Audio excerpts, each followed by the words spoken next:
jungle. Siwan के Chakiya road स्थित doctor जेबा परवीन के क्लिनिक पर नीमा डॉक्टरों की एक अहम बैठक हुई। यह बैठक डॉक्टर एहतसाम अहमद के नेतृत्व में किया गया।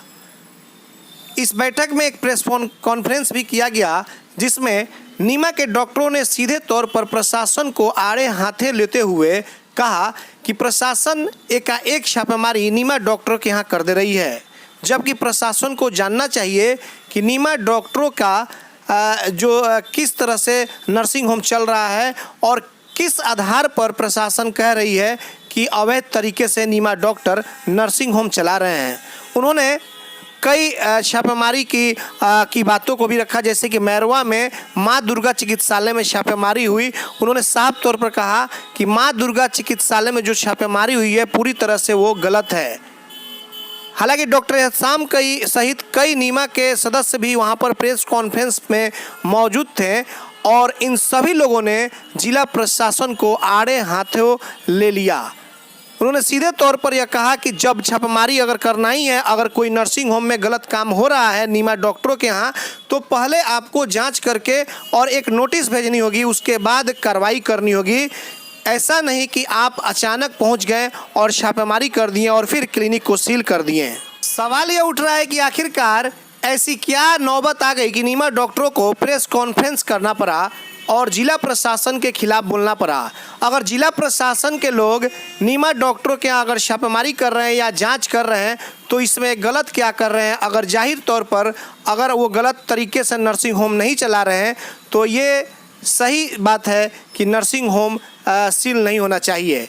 लेकिन कुछ ना कुछ अगर गलत हो रहा है तो ही जिला प्रशासन नर्सिंग होम को सील कर रही है, तो आखिरकार नीमा डॉक्टरों को घबराहट क्यों हो गई है? यह एक सबसे बड़ा सवाल नीमा डॉक्टरों पर खड़ा हो रहा है। अब ऐसे में देखना है कि जिस तरह से नीमा डॉक्टरों ने जिला प्रशासन के खिलाफ मोर्चा खोला है, तो आने वाले समय में जिला प्रशासन का अगला कदम नीमा डॉक्टरों पर क्या होगा, यह तो अब आने वाला वक्त ही बताएगा। एटीएन लाइव के लिए बंटी की रिपोर्ट।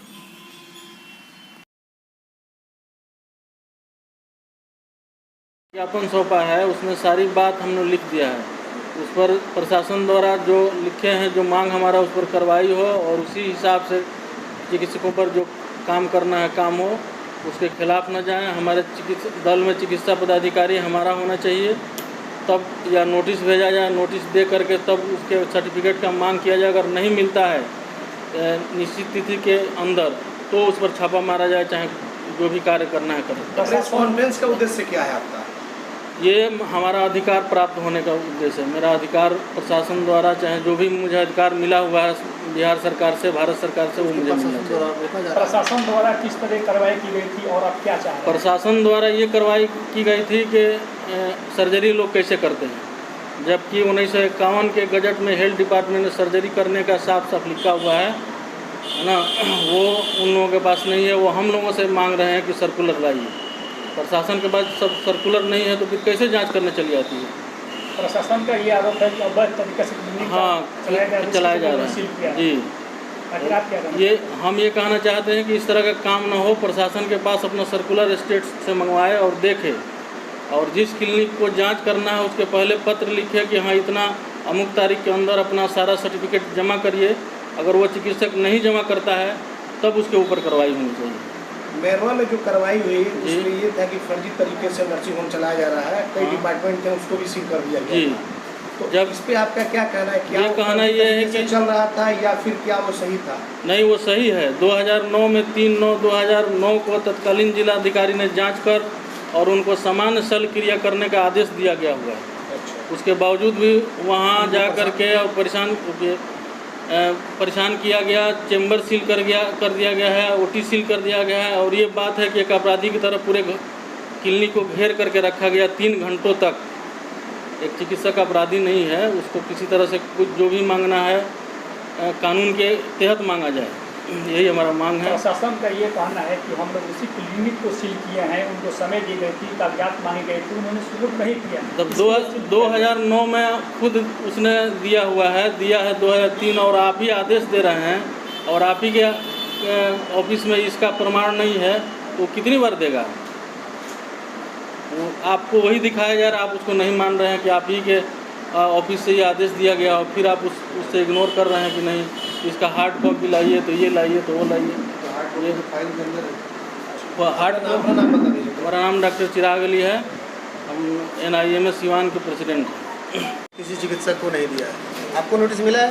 नहीं, किसी को नहीं। इनके यहाँ भी टीम आई थी, किसी भी डॉक्टर आशुतोष दिनेंद्र की यहाँ टीम गई थी, नोटिस किसी भी चिकित्सक के यहाँ सर्व नहीं किया गया है। तो मेरा यही कहना है कि प्रशासन अगर तैयारी करके काम करे तो इस प्रकार का जो संवादहीनता और कम्युनिकेशन गैप है इससे बचा जा सकता है। हम सभी लोग सम्मानित लोग हैं और निश्चित रूप से हमारे पदाधिकारी भी कानून के रास्ते से ही चलने वाले लोग हैं और हम लोग भी कानून के पालन करने वाले लोग हैं। तो दोनों जो तरफ के लोग हैं वो कानून से बंधे हुए लोग हैं। तो निश्चित रूप से ऐसा कोई काम नहीं हो कि कहीं ना कहीं ऐसा लगे कि कोई भी आदमी कानून का उल्लंघन कर रहा है। तो आखिर ऐसी क्या बात हुई है नीमा के डॉक्टरों के साथ कि आज आप लोगों को प्रेस कॉन्फ्रेंस करना पड़ा? हम लोग दुखी हैं इस पूरे मुद्दे को लेकर के कि क्या क्या घटनाएं घटी? ये सेलेक्टिव अप्रोच है। जी।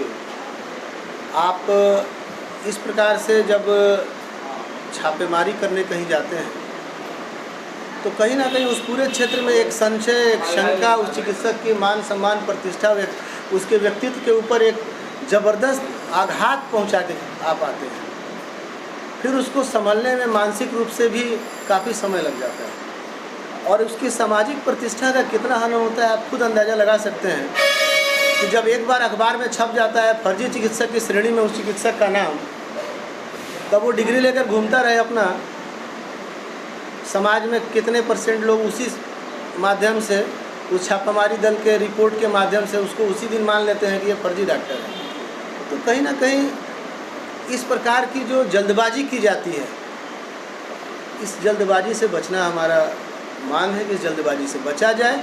और जो हमने पहले भी कहा है कि जांच दल यदि किसी BAMS और BOMS चिकित्सक के यहाँ छापेमारी करने अगर जा रहा है तो डॉक्टर साहब ने कहा है कि आप पूर्व में उसको एक नोटिस डॉक्टर साहब से रिसीव करवा लीजिए, उनके क्लिनिक में रिसीव करवा लीजिए। आप नहीं करवा रहे हैं तो रजिस्ट्री कर दीजिए कि हाँ आपके क्लिनिक में जिला प्रशासन को फला सवाल है, आप इन सवालों का हमको जवाब दे दीजिए। इतने समय सीमा के अंदर यदि आप जवाब नहीं देंगे तो हम लोग जो भी कानून सम्मत कार्रवाई है वो करने के लिए हम लोग बाधित हो जाएंगे। तो निश्चित रूप से आप भी अपने पक्ष में स्पष्ट हो जाएंगे। अगर हम वहाँ पर कानून को तोड़ने वाले होंगे तो कानून के मुताबिक हमको भी सज़ा के लिए हमको कोई नहीं रोक सकता है, कानून के मुताबिक हमको भी सज़ा मिलेगी। लेकिन हमारा यही कहना है कि कानून से बंधे हुए देश में खास करके पदाधिकारी और चिकित्सक भी क्लास 2 पदाधिकारी ही होता है। तो एक पदाधिकारी को दूसरे पदाधिकारी के यहाँ जाने से पूर्व जिस प्रकार उसके मान सम्मान की एक सुरक्षा और रक्षा की ज़रूरत होती है, उतना ही मान सम्मान उस पदाधिकारी की भी है। चूँकि उसके नीचे भी 10 स्टाफ काम करते हैं, उसके गांव में भी, उसके परिवार में भी उसके लोग उसकी बहुत इज्जत करते हैं। इस प्रकार पुलिस का घुस जाना, इस प्रकार से, अरे कोई अपराध तो नहीं किया किसी ने ना, कोई कत्ल तो नहीं किया, किसी का अपहरण तो नहीं किया, कोई इस प्रकार की घटना करके वो भाग तो नहीं रहा है। आपने उसको रोकने के लिए कहा है और वो भाग रहा है। तो ये इस प्रकार का जो मतलब तरीका है, जो मोड ऑफ ऑपरेंटिस है, हम लोग इस मोड ऑफ ऑपरेंटिस का घोर विरोध करते हैं। ये एक सम्मानित समाज में सम्मानित नागरिक के साथ पेश होने वाला सलूक हो ही नहीं सकता है। निश्चित रूप से कानून सबसे बड़ा है और उसी कानून के रास्ते हम लोग डिमांड करते हैं कि आइंदा जब भी कोई भी कदम उस प्रशासन उठाए तो उनको एक हमारा सिविल सर्जन के इक्विवेलेंट पदाधिकारी है, यहाँ पर जिला देशी चिकित्सा पदाधिकारी है, आप उनसे मशवरा कर लें। इसके अलावा हमारे जो बहुत सारे आयुष पदाधिकारी सरकारी सेक्टर में PHCs में काम कर रहे हैं, सदर अस्पताल में काम कर रहे हैं, आप वहाँ से जिस तरह से सदर अस्पताल से और अलग अलग अस्पतालों से आपने एक MBBS डॉक्टरों की टीम अपने जांच दल में रखी थी, तो आप एक BAMS और BOMS चिकित्सक को भी वहाँ पर अगर आप रख लेते तो निश्चित रूप से आपके मार्गदर्शन में वो व्यक्ति काफ़ी मदद करता कि इस चिकित्सक को फला अधिकार प्राप्त है, इस चिकित्सक को फला अधिकार प्राप्त है। तो ये जो आपके दिमाग में आ रही बात कि इन सर्जरी कर सकते हैं कि नहीं, ये फलाना कर सकते हैं कि नहीं, तो इन चीज़ों से आप भी बच जाते। और ये जो डॉक्टर वशिष्ठ सिंह के ऊपर हुआ है या फिर जो भी हमारे चिकित्सक के यहाँ इस प्रकार से अनायास छापेमारी हुई है, इससे एक प्रकार की जो रुखरापन एक तरह से पैदा हुआ है, कहीं ना कहीं एक कष्ट हुआ है। इस कष्ट से हम लोग भी बच सकते थे और प्रशासन भी बच सकता था। और आइंदा भविष्य में हम लोग मांग करते हैं